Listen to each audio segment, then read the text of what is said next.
Okay, welcome to the third and final lecture for this week on the topic of the First World War. Um, Monday, or what I posted on Monday, sort of talked about why it happened, then posted why it was so awful, and then today, because we gotta keep things moving, we're gonna talk about how it ends, why it wraps up, and in one sense, how it doesn't really end at all. So, what we had following 1914 and the beginning of the war was now referred to as stalemate. And as I'm sure many of you know, that's a condition in chess where neither side can beat the other. And that's what we get for 3.5 years in the First World War. Because of the new technology, primarily because of the machine gun, neither side was able to score a victory on the battlefield, and it just became this awful, grinding, brutal mess. Particularly on the Western Front, where essentially it was just what we call a war of attrition. The sides explicitly started to fight simply to use materials or to force the enemy to use materials, particularly manpower, to try to get them to drop out since they couldn't win strategically or tactically.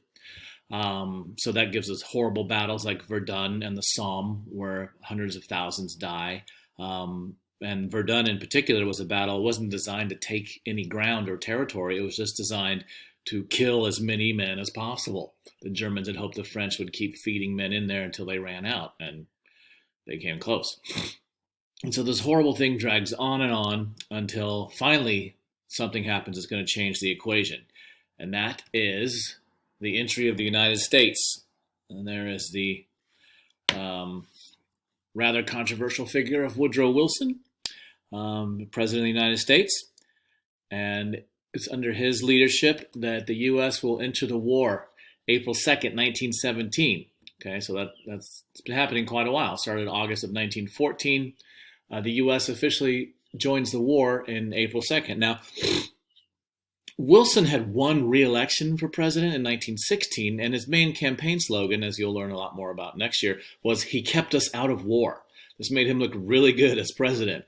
Tens of millions of people are dying pointlessly in Europe, and he kept the United States out of it. And generally, that's our attitude towards wars around the world, at least total wars, is what does it have to do with us? We're on the whole other side of the planet. Why would we get involved in another European war? They seem endless. And so that was a very popular campaign slogan for him, and it worked to get him reelected in 1916. So what changes? Well, several factors. One of the reasons, and these aren't really in any particular order, but cultural affiliation. Back then, and the United States obviously has changed a lot in the last century, but back then, the majority of Americans could trace some or all of their ancestry back to Britain. And so most Americans are sympathetic already to the British cause, even if they don't want to get involved in the war. Another factor was the British mastery of propaganda. I talked a little bit about it earlier in the week when the so-called rape of Belgium, when the Germans made war against Belgian civilians, the British were able to use that and so many German actions to paint the Germans as monsters who needed to be stopped in the name of civilization and humanity. And Germany didn't help itself out at all. It did execute civilians in Belgium. They were the first nation to use poison gas. They were the first nation to use unrestricted submarine warfare. And the Kaiser, of course, is easy to lampoon as a figure of autocracy. And so the British do it masterfully and take what is an American affection for the British Isles and actually generate strong anti-German feeling to the point where, again, as you'll learn next year, some German Americans were even killed in anti-German riots that are going to break out once the U.S. joins the war. Probably, not to sound cynical, but I think the biggest reason the U.S. got involved was money. When the war started, remember we talked about the size of the British Navy, and Britain used her Navy to block off all access to mainland Europe. Okay, nothing could get in or out to the Central Powers, only to Britain and France. As such, we are a huge industrial power, were back then as well, and we want to sell our products. And we were selling a tremendous amount of products to the British and the French, but war is expensive. And so the British and the French had run out of money. And so we were loaning them money to buy our products. And this being said, by 1917, we had loaned billions of dollars to the Allies. And we had only loaned a few million to the Central Powers, mostly because we couldn't do business with them because we couldn't ship goods to them. And so had the Central Powers won the war, we wouldn't have gotten our investment of billions of dollars back. And so we had financially bet heavily on the Allies without knowing it, really. In 1917, what we'll talk about more next week, Russia drops out of the war. So the Tsar falls. We have 2 revolutions in Russia. And this helps Wilson. Wilson's very intent on democracy, representative government, self-determination. Now, for white people only, you'll learn more about that next year as well. But he doesn't want to be on the side of an imperialist power like Russia fighting against the Central Powers. And so when Russia drops out, Wilson's able to see in his mind, well, you have representative constitutional monarchy in Britain, you have the French Republic, and you have the American Democratic Republic, all fighting against the forces of tyranny and absolute monarchy. So that makes the optics a little better. The 2 tripwires that really get the United States involved in the war, first is submarine warfare. Now, I talked about the new technologies the other day. And the Germans really had pioneered the Unterseeboten, or U-boat, and they were forced to use it. They really were, because the British had a surface blockade all around Europe, not letting supplies get into the Germans and the Austrians. And the Germans used their U-boat fleet to go underneath the British blockade and have what we call a counter blockade, where they would try to stop as much material from getting to the British and the French. Which led them to sinking American ships, full of goods. And this is very controversial. And again, it makes the Germans look monstrous because they're sinking civilian vessels with men, women, and children on board. The most infamous being the Lusitania, which was sunk in 1915. She was the sister ship to the Mauretania, and the Lusitania and Mauretania had been built by the White Star Line to compete with 2 other ships of another company, the Britannic and the Titanic. And so these were huge luxury cruise liners, just chock full of civilians. And the Lusitania was heading to Britain. It was off the coast of Ireland when a German U-boat sunk the Lusitania. There's about 3,000 people on board. About 1,100 died, were lost at sea, including 117. My numbers are close, but over 100 Americans were killed on this civilian vessel when it was sunk by a German submarine. To be fair, it does turn out that the Lusitania had a lot of war material on board headed for the Allies to use against the Germans. And the Germans had also published ads in the New York Times and all sorts of papers on the East Coast saying, don't get on this ship. Don't come to Europe, Americans, because we're going to shoot on these ships. But we didn't. And there was a large loss of American life. That doesn't quite get us into war. But after this and sinking of another civilian ship called the Sussex, the Germans promise no more unrestricted submarine warfare. They promise they'll do the polite thing and warn American vessels or civilian vessels before they sink them so people have a chance to get off. What starts happening then is German submarines come to the surface, and as soon as they get to the surface, many of these civilian freighters have deck guns on them, and they shoot the German submarines. So the Germans, by 1917, feel they have to go back to unrestricted submarine warfare because so much supplies are getting through to the Allies that they just can't keep up. So they feel their hand is forced, and they return then to sinking ships without warning. The biggest opinion shifter, though, was this odd little thing called the Zimmermann Note. Now, Arthur Zimmermann was the foreign minister for the German Empire back then, and he comes up with all sorts of plots to try to help Germany win the war. Now, remember, they couldn't win on the Western Front militarily, so all the powers involved in the war are trying to do things, like we have the Gallipoli campaign and, Lawrence of Arabia and things happening. Zimmerman also was trying to get things moving in other parts of the world to especially pull the British out of the war as much as possible. And he comes up with 3 plans. 2 of them fail spectacularly. One is amazing success. The Zimmerman Note is the second spectacular failure, the first being the encouragement of an Easter uprising in Ireland against the British Army, which gets found out, and the leaders get executed, and it doesn't happen. The Zimmerman Note is a telegram that Zimmerman had sent to the German ambassador in Mexico City. And he had told the German ambassador in Mexico City to try and get an audience with the president of Mexico and make this case to him, to say, El Presidente, the United States may enter war against Germany. If they do, we would like for you to declare war against the United States and attack the United States on their southern border. This would keep many of our troops occupied over here and not going to Europe.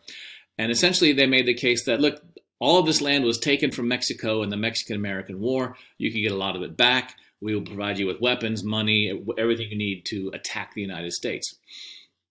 Now, again, this never got out of sort of German information cycles. It was never officially considered by the Mexican government because the Germans had complete faith in their secret codes.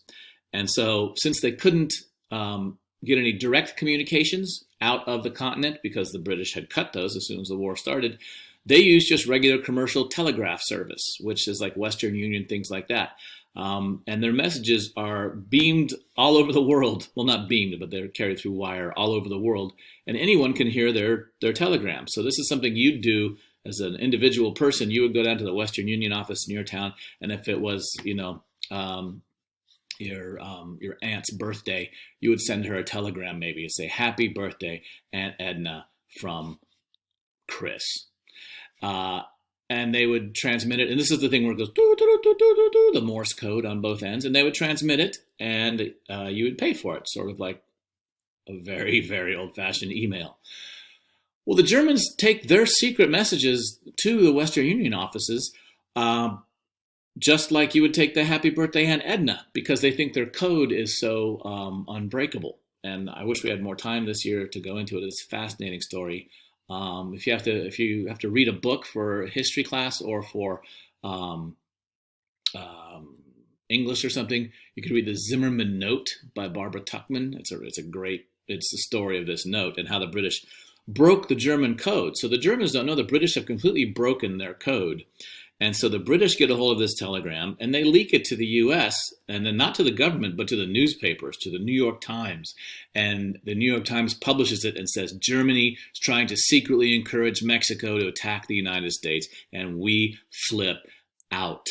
Okay, this is a violation of the Monroe Doctrine and the Roosevelt corollary to the Monroe Doctrine, stuff you'll learn about next year. And we're a very patriotic, nationalistic nation back then. And again, as you'll learn next year, we've had a really dicey relationship with Mexico since 1900. And so, this is the whole time of Pancho Villa and all of that. So this just inflames U.S. opinion to the point where now the public is calling for war with Germany. And in a appropriate move, which presidents don't tend to do anymore, Wilson goes to Congress and gets a declaration of war against Germany. And we now join the Allies. Now, here's the thing. In 1917, we had 100,000 troops in our army.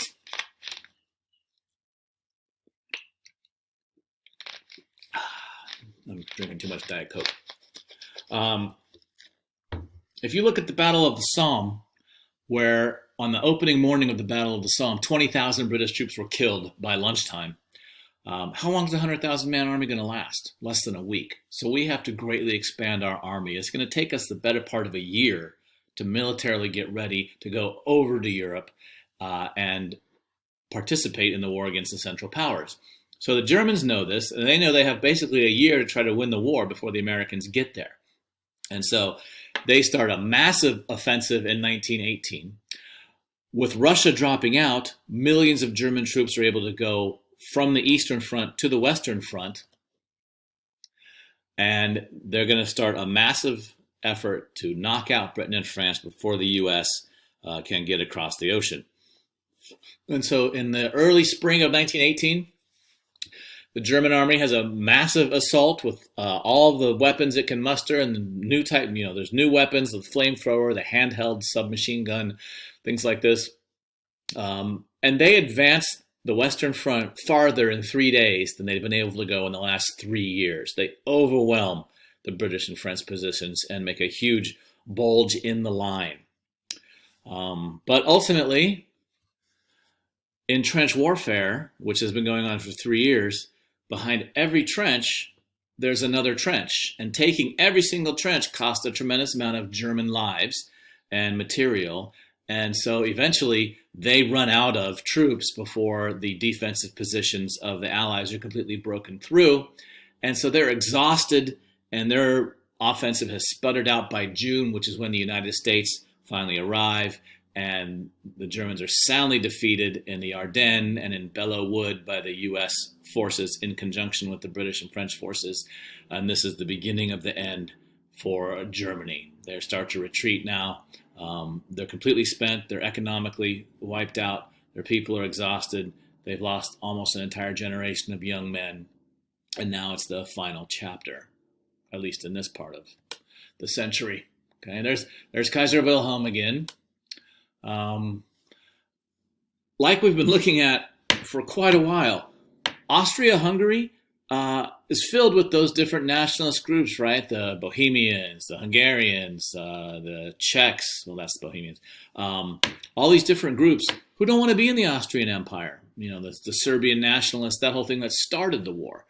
Well, they're so exhausted from the war that they can't hold all these nationalities together, and so the Austro-Hungarian Empire just simply ceases to exist.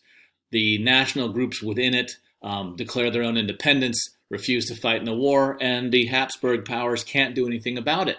And so the Austro-Hungarian Empire ceases to exist. That's the second now empire that has fallen because of World War I. All the European empires will end because of World War I. First was the Russian Empire in 1917, then the Austro-Hungarian Empire. Soon the Ottoman Empire will collapse. And Bulgaria had been in the war on the Central Powers, so you won't need to know a lot about that. And then the Ottoman Empire, same thing happens. The ethnic minorities within the Ottoman Empire rise up, particularly the Arabs. Now remember, the Ottomans ethnically are Turks, and that vast swath on the Arabian Peninsula controlled by the Ottomans is ethnically Arabs, and they didn't want to be controlled by Turks, and they rise up against the Turks, and the Ottoman Empire falls apart. And so by November of 1918, Germany's all by himself as the Fatherland. All the allies are gone, and the United States can bring 100,000 men a month over and as much supplies as they want. And Germany realizes that they cannot win. And so Wilhelm II, he abdicates his throne. We all know what that means. And he flees to Holland, where, oddly enough, he simply surrenders his sword and officially surrenders to a Dutch border guard, a confused Dutch border guard. It would be like a king or a president these days surrendering their office to a member of the Border Patrol or ICE. And he actually lives into World War II in a small apartment in Holland. But he steps down as Kaiser, and revolts break out throughout Germany. Most of these revolts are demanding food, better wages, better working conditions, an end to the war. It's going to sound very similar to what we're going to see happening or had happened in Russia that we'll look at next week. So we get essentially communist agitated revolutions in cities throughout Germany. They won't be successful in the long run for reasons we'll talk about later. And so the two military leaders, Hindenburg and Ludendorff, they step down because they don't want to take the blame for losing the war and surrendering to the Allies. And a hastily elected German civilian government goes to President Wilson to negotiate terms for a ceasefire. Why do they go to Wilson? Well, the U.S. has been in the war for less than a year, and they've lost 50,000 troops. compared with millions lost by the other allies. So they think they'll get a more favorable deal from the supposedly fair-minded Wilson. And they agree to stop the shooting. Okay, it's going to be an armistice. It's not a formal peace. It's just an end to the shooting. So at 11 a.m., November 11th, 1918, Veterans Day, the shooting stops and everything goes quiet all at once. It's a really weird spectacle. I mean, the fighting continued and even increased in intensity all the way up until 11 a.m. And then it stopped. And then we had to decide what to do to put the world back together. Which brings us to where else but Paris. Mm-hmm. So the peace conference to put the world back together is held in Paris. And there are different views on how things should go among the winners, the Allies.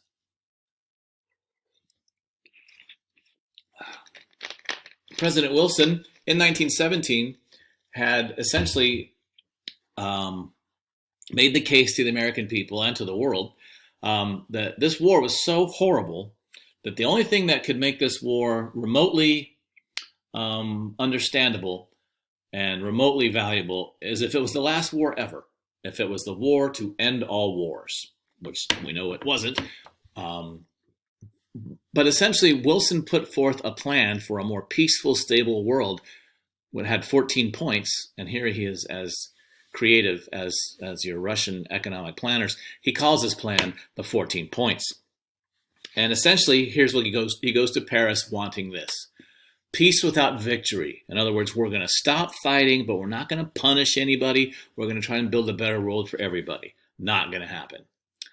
Open diplomacy. He wants a world where nations don't make secret deals with each other, like the secret deal that brought Italy in on the side of the Allies in 1915. Didn't get to talk about that this year. But there was all sorts of secret dealings happening that made the war larger and worse. And so he wants open diplomacy, no more secrecy. He wants arms reduction worldwide. Okay, we talked about the M in Maine. It was militarism. He wants all the nations to scale down their amount of stockpiles of weapons. He wants an end to empires in Europe, and he wants nations in Europe based on nationality. Okay, he wants a Czech Republic for the Czechs. He wants, a Hungary for the Hungarians. For white Western and Central Europeans, he wants them to have their own national determination. He doesn't feel that way about the non-white peoples and the empires that were built through the period of imperialism. You'll talk more about that next year, I hope. And he wants all of this to happen through a sort of super friends League of Justice good guy club called the League of Nations, where all the nations will have permanent representatives and they'll talk about their problems instead of resorting to war over them. Okay, so that's going to be the League of Nations. And so Wilson shows up to Europe with that idea. In 1919, the Paris Peace Accords, only the winners show up. And the four biggest allied powers are US, Britain, France, and Italy.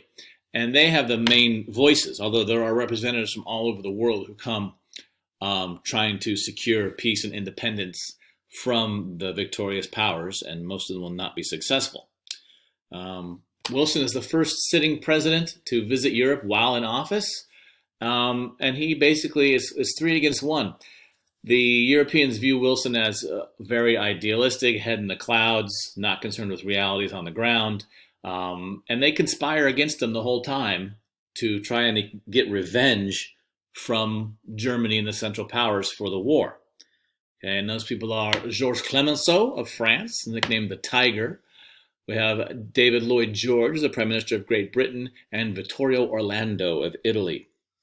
They, as we'll talk about when we get into the 1920s, and we're going to look back at the Paris Peace Conference a little bit more, they're not interested in peace without victory. They're not interested in fairness or democracy. They want revenge. They want money. They want security. And they're going to overpower Wilson, essentially, to the point where Wilson compromises on all of his 14 points in order to save his one main goal, the League of Nations. And he tells himself that any of these other nasty little bits that are going to be in the treaty and any hard feelings that they cause can be worked out in the League of Nations. Well, that's not going to happen for reasons that you'll learn a lot about next year.